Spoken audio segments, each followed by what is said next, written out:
بسم اللہ الرحمن الرحیم الحمدللہ رب العالمین والصلاة والسلام علی اشرف الانبیاء والمرسلین اما بعد فاستعیذ باللہ من الشیطان الرجیم بسم اللہ الرحمن الرحیم السلام علیکم ورحمۃ اللہ وبرکاتہ۔ عزیز طلبہ کرام، امید کرتا ہوں احباب خیر سے ہوں گے۔ انشاءاللہ آج ہم تفسیر جلالین کے درس نمبر 428 میں سپارہ نمبر 10 سے سورہ توبہ کی منتخب کردہ آیات 56 اور 57 کو پڑھنے کی سعادت حاصل کریں گے، جن میں کلام باری تعالی و کلام مفسر کا ترجمہ ہوگا، ربط و تعلق آیات کو ذکر کیا جائے گا، کلام مفسر کی تشریح و توضیح کرنے کی سعادت حاصل کریں گے، اور ساتھ ساتھ درس پر ہونے والے اعتراضات کا جواب دینے کی کوشش کریں گے۔ تو آئیے طلبہ کرام بلا تاخیر بڑھتے ہیں اپنے آج کے درس کی طرف۔ بسم اللہ الرحمن الرحیم۔ رب تعالی نے ارشاد فرمایا وَيَحْلِفُونَ بِاللَّهِ إِنَّهُمْ لَمِنْكُمْ وَمَا هُمْ مِنْكُمْ وَلَكِنَّهُمْ قَوْمٌ يَفْرَقُونَ۔ آئیے طلبہ کرام سب سے پہلے ان آیات مقدسہ کا ماقبل آیات کے ساتھ ربط اور تعلق جان لیتے ہیں۔ علماء و مفسرین کرام فرماتے ہیں کہ پچھلی آیات میں ارشاد ہوا کہ منافقین صدقات و خیرات صرف اپنا نفاق چھپانے کے لیے کرتے ہیں، نہ کہ ایمان کی وجہ سے۔ اب ارشاد ہو رہا ہے کہ ان کا مدینہ منورہ میں آپ کے پاس رہنا، آپ کے پاس آنا، یہ بھی ان کی مجبوری ہے اور اپنے کو چھپانے کے لیے ہے، نہ کہ ایمان کی وجہ سے ہے۔ گویا مالی تقید کے بعد مکانی تقید کا ذکر کیا جا رہا ہے۔ دوسرا تعلق کچھ یوں ذکر کرتے ہیں کہ پچھلی آیات میں ارشاد ہوا کہ یہ لوگ اپنا ایمان ظاہر کرنے کے لیے خرچ بھی کر دیتے ہیں۔ اب ارشاد ہے کہ وہ مسلمانوں کو دھوکہ دینے کے لیے جھوٹی قسمیں بھی کھا لیتے ہیں۔ گویا مالی تقیہ کے بعد قسموں کا تقیہ ذکر کیا جا رہا ہے۔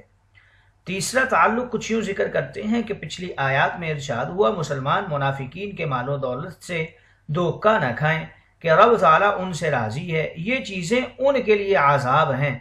اب ارشاد ہو رہا ہے کہ مسلمان ان کے مدینہ کی زمین حضور انور کی مجلس میں حاضری اور صحابہ کرام کے ساتھ رہنے سے بھی دھوکہ نہ کھائیں کہ رب تعالیٰ ان سے راضی ہے۔ اس لیے انہیں ایسے مقدس مقام مبارک مجلسوں اچھوں کی صحبت میں رکھا ہے، بلکہ جیسے ان کے مال و اولاد ان کے لیے عذاب تھے، ایسے ہی یہ مجلسیں، یہ صحبتیں ان کے لیے عذاب بن جائیں گی۔ چوتھا تعلق کچھ یوں ذکر کرتے ہیں کہ پچھلی آیات میں ارشاد ہوا کہ منافقین مجبوراً صدقات و خیرات کرتے ہیں، اگر موقع پائیں تو نہ کریں۔ اب ارشاد ہے کہ وہ مجبوراً ہمارے محبوب کی مجلس میں ان کے مدینہ میں رہتے ہیں، اگر موقع پائیں تو بدترین جگہ میں رہنا پسند کریں، مدینہ میں رہنا پسند ہی نہ کریں۔ آئیے طلبہ کرام ربط و تعلق آیات کے بعد ان آیات مقدسہ کا شان نزول بھی جان لیتے ہیں۔ مدینہ کے اندر منافقین زیادہ تر مالدار اور سن رسیدہ تھے۔ ابن کثیر نے البدایہ والنہایہ میں ان کی فہرست دی ہے۔ ان میں صرف ایک نوجوان کا ذکر ملتا ہے۔ یہ لوگ مدینہ میں جائیداد اور پھیلے ہوئے کاروبار رکھتے تھے، اور جہاں دیرگی نے ان کو مصلحت اندیش اور موقع پرست بنا دیا تھا۔ اسلام جب مدینہ پہنچا تو آبادی کے ایک بڑے حصہ نے پورے اخلاص اور ایمانی جوش کے ساتھ اسلام قبول کر لیا تھا، اور ان لوگوں نے اپنے آپ کو ایک عجیب مخمصہ میں مبتلا پایا۔ انہوں نے دیکھا ایک طرف تو خود ان کے قبیلے کی اکثریت بلکہ خود ان کے بیٹوں اور بیٹیوں تک کو ایمان کے نشہ نے سرشار کر دیا۔ ان کے خلاف اگر یہ کفر و انکار پر قائم رہتے تو ان کی یہ ریاست، عزت، شہرت سب خاک میں مل جاتی، اور دوسری طرف اس دین کا ساتھ دینے کے یہ معنی تھے کہ وہ سارے عرب بلکہ اطراف و انواع کی قوموں اور سلطنتوں سے لڑائی بھی مول لینے کے لیے تیار رہیں۔ اس لیے انہیں اپنے مفاد کے تحفظ کی بہترین صورت یہی نظر آئی کہ ایمان کا دعویٰ کریں اور ظاہری طور پر اسلام میں داخل ہو جائیں، تاکہ اپنی قوم اپنی ظاہری عزت اور اپنے کاروبار کو برقرار رکھ سکیں، مگر مخلصانہ ایمان اختیار نہ کریں، تاکہ ان خطرات و نقصانات سے دوچار نہ ہوں جو اخلاص کی راہ اختیار کرنے سے لازماً پیش آنے تھے۔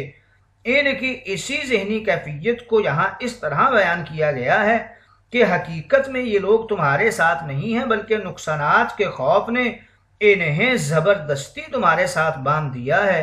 جو چیز ان کو اس بات پر مجبور کرتی ہے کہ اپنے کو مسلمان کہیں، وہ صرف یہ خوف ہے کہ مدینہ میں رہتے ہوئے اعلانیہ غیر مسلم بن کر رہیں گے تو ان کی جاہ و منزلت ختم ہو جائے گی۔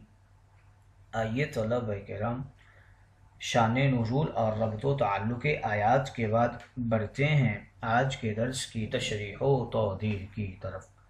وَيَحْلِفُونَ بِاللَّهِ إِنَّهُمْ لَمِنْكُمْ، یہ فرمان بالکل نیا جملہ ہے، اس لیے واو ابتدائیہ ہے۔ یحلفون یہ حلف سے بنا ہے اور اس کا معنی ہوتا ہے قسم۔ اس کا فاعل وہ مذکور منافقین ہیں، یہاں مضارع دوام اور استمرار کے لیے ہے، یعنی یہ منافقین قسم کھاتے رہتے ہیں، مگر کس کی؟ اس کی جس کی قسم سے تمہیں اعتبار آ جائے، یعنی اللہ تعالیٰ کی ذات کی، بتوں یا تورات یا انجیل وغیرہ کی نہیں کھاتے۔ اس صورت میں باللہ کا تعلق یحلفون سے ہے اور رب تعالیٰ کا اگلا فرمان وَإِنَّهُمْ لَمِنْكُمْ اس قسم کا بیان ہو سکتا ہے، اور ہو سکتا باللہ سے ان منافقوں کا کلام ہو اور اس کا تعلق نقسمو پوشیدہ سے ہو۔ اس صورت میں باللہ قسم ہے اور انہم لمنکم اس کا جواب ہوگا۔ وہ مسلمانوں کو اپنی بات کا اعتبار دلانے کے لیے اپنے کلام کی تین طرح تاکید کرتے ہیں، قسم سے، انہ سے اور لام تاکید سے۔ انہی تین چیزوں کا یہاں پر بیان ہوا ہے۔ منکم کے معنی ہے کہ وہ تمہارے دین تمہاری ملت میں سے ہیں اور تمہاری طرح حضور انور کے صحابی۔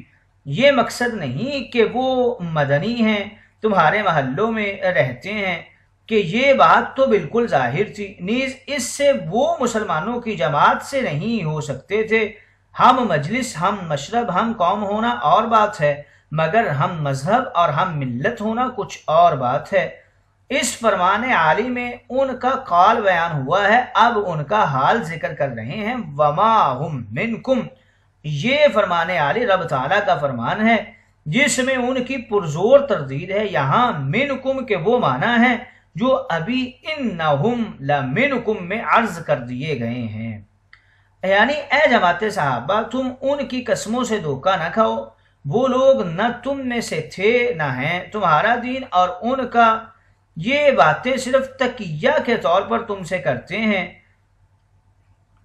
وَلَكِنَّهُمْ قَوْمٌ يَفْرَقُونَ، یہ وہم کو دور کرنے کے لیے آتا ہے، چونکہ گزشتہ مضمون سننے سے وہم پیدا ہوتا تھا کہ آخر انہیں کیا مجبوری تھی جس کی وجہ سے وہ ایسا سفید جھوٹ بولتے تھے۔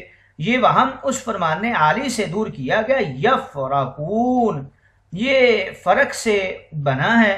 فرق وہ خوف جو دل کی گھبراہٹ کے ساتھ ہو۔ کہا جاتا ہے کہ راجل فروقن، جب عدالت سے مجرم کا جرم ثابت ہو جائے اور ملزم کو فیصلہ سننے سے پہلے جو اپنی سزا پر خوف ہو، وہ فرق کہلاتا ہے۔ اس کے بعد منکم پوشیدہ ہے، یعنی وہ لوگ تمہارے ہاتھوں کھلے کافروں مشرکوں کا انجام دیکھتے رہتے ہیں، اس لیے تم سے ڈرتے ہیں کہ کہیں ہمارا کفر ظاہر نہ ہو جائے، کیونکہ ہر وقت ان کے دلوں کو نیا کھٹکا اور دھڑکا لگا رہتا ہے، اس لیے یفرقون ارشاد کیا ہے۔ آگے رب تعالیٰ نے ارشاد فرمایا ان کے دلوں کا حال یہ ہے، لو یجدون ملجأ او مغارات او مدخلا۔ یہ فرمان عالی منافقوں کے دل کی کیفیت بیان فرما رہا ہے کہ یہ مدینہ منورہ میں تمہارے ساتھ مجبوراً رہتے ہیں، اگر انہیں کسی تنگ تاریک خراب جگہ میں تم سے امان ملے تو مدینہ کی آرام دہ زندگی یہ وہاں رہنے کو ترجیح دیں اور مدینہ کو چھوڑ دیں۔ خیال رہے کہ ملجا یہ بنا ہے لجا ان سے، اس کا معنی ہوتا ہے پناہ، اور ملجا اس ظرف کا معنی ہے پناہ گاہ، خواہ کوئی قوم ہو یا کوئی محفوظ کلا ہو یا کوئی خاص آدمی ہو، یہ اس کے پاس چلے جائیں گے۔ مغارات، یہ مغارہ کی جمع ہے جس کا مادہ ہے غور، اور اس کا معنی ہوتا ہے دھنس جانا، جذب ہو جانا۔ اور اب تعالیٰ ارشاد فرماتا ہے ان اصبح ماؤکم غورا، اگر تمہارا پانی زمین میں جذب ہو جائے، اور کہا جاتا ہے غارت عینہ، اس کی آنکھ دھنس گئی، دماغ میں بیٹھ گئی، اسی سے ہے غار۔ اور بعض مفسرین نے فرمایا ہے کہ غار اور مغار ایک ہی چیز ہیں، مگر بعض نے فرمایا کہ غار پہاڑ کے گڑھے کو کہا جاتا ہے اور مغار زمین میں گڑھے کو کہا جاتا ہے۔ مدخل یہ باب افتعال کا اسم مفعول ہے اور ظرف کے معنی میں ہے۔ اصل میں مدخل تھا، پھر تا دال بن کر دال میں مدغم ہو گئی، اور بمانے داخل ہوئے، چھپنے کی جگہ یعنی سرداب اور تہخانہ اور کوئی سرنگ وغیرہ یا سانپ کا سوراخ، یعنی اگر انہیں تم سے بچنے چھپنے کے لیے کوئی کلا ملے یا زمین کا غار یا تہ خانہ یا تنگ و تاریک جگہ ملے تو وہ مدینہ منورہ میں کبھی بھی نہ رہیں، بلکہ لولو الیہ، یہ فرمان عالی لو کی جزا ہے یا پوشیدہ جزا کا تتمہ۔ ولو بنا ہے تولیہ سے، اس کا معنی ہوتا ہے منہ پھیرنا، یعنی وہ تم سے تمہارے مدینہ منورہ سے حضور انور کی پاک مجلسوں سے منہ پھیر کر ادھر رخ کریں، اگرچہ وہاں انہیں کیسی ہی تکلیف ہو۔ وَهُمْ يَجْمَعُونَ، یہ فرمان عالی لَوَلَّوْ کے فاعل سے حال ہے، واو حالیہ ہے۔ یجمعون یہ جمع سے بنا ہے، اس کے معنی ہے گھوڑے کا رسی توڑا کر یا لگام توڑ کر، مالک سے رسی یا لگام چھڑا کر اس طرح بھاگنا کہ قبضے میں نہ آنا، سر پٹ بھاگ جانا۔ کہا جاتا ہے فرسن جموح، سرکش بدکا ہوا گھوڑا۔ خلاصہ تفسیر یہ ہوگا کہ اے مسلمانوں، منافقین تمہارے راضی رکھنے، اپنا نفاق چھپانے کے لیے بہت جتن کرتے رہتے ہیں، کبھی جہادوں میں چندہ دیتے ہیں، کبھی مسجدوں میں آ کر تمہارے ساتھ نمازیں پڑھ لیتے ہیں، اور کبھی قسمیں کھاتے ہیں کہ اللہ کی قسم ہم بھی تم میں سے ہی ہیں، تمہارے ہم مذہب ہیں، ہم قوم ہیں، تمہاری طرح مومن ہیں، حضور انور کے صحابی ہیں، ان کی پاک مجلس میں شرکت کرنے والے ہیں۔ مسلمانوں، ان کی باتوں سے کسی قسم کا دھوکہ نہ کھانا، وہ نہ تم میں سے تھے نہ ہیں۔ ان تمام تدبیروں کی وجہ یہ ہے کہ وہ تم سے ہر وقت ڈرتے رہتے ہیں، کیونکہ وہ تمہارے ہاتھوں کفار و مشرکین کا حال دیکھتے رہتے ہیں۔ ان کا یہ حال ہے کہ اگر وہ تم سے بچنے کے لیے کوئی کلا یا گھڑا، کوئی تہ خانہ یا سوراخ پا لے، اگرچہ انہیں وہاں کیسی ہی تنگی و تکلیف کیوں نہ ہو، مگر تمہارے ساتھ یہ مدینہ منورہ میں رہ رہے ہیں، ان کے دل ہر دم تمہاری طرف سے دھڑک رہے ہیں۔ ان کی نمازوں اور قسموں سے کبھی دھوکہ نہ کھاؤ۔ آئیے طلبہ کرام، تشریح و توضیح کے بعد بڑھتے ہیں آج کے درس پر ہونے والے اعتراضات کی طرف۔ یہاں ارشاد ہوا یفرقون، اس کی بجائے یخافون یا یخشون یا یتقون کیوں نہیں ذکر کیا گیا؟ اس کا جواب یہ دے رہے ہیں، فرق ایک خاص خوف کو کہتے ہیں، ہر ڈر ہر خوف کو نہیں کہتے۔ فرق وہ ڈر ہے جو بندوں سے ہو دل کی دھڑکن کے ساتھ۔ منافقین کو مسلمانوں سے اسی قسم کا خوف تھا کہ کہیں ہمارا نفاق ظاہر نہ ہو جائے۔ اگر یخافون وغیرہ ارشاد ہوتا تو یہ مقصد حاصل نہیں ہونا تھا۔ دوسرا اعتراض آج کے درس کے اوپر یہ ہوتا ہے کہ اگر منافقین مدینہ منورہ سے ایسے ہی متنفر تھے کہ طے خانہ پہاڑ کی غار کو امن پر ترجیح دیتے تھے تو مدینہ منورہ میں رہے کیوں؟ عرب کی زمین بڑی وسیع تھی، وہاں پہاڑ اور غار بھی بہت تھے، وہاں جا کر چھپ جاتے۔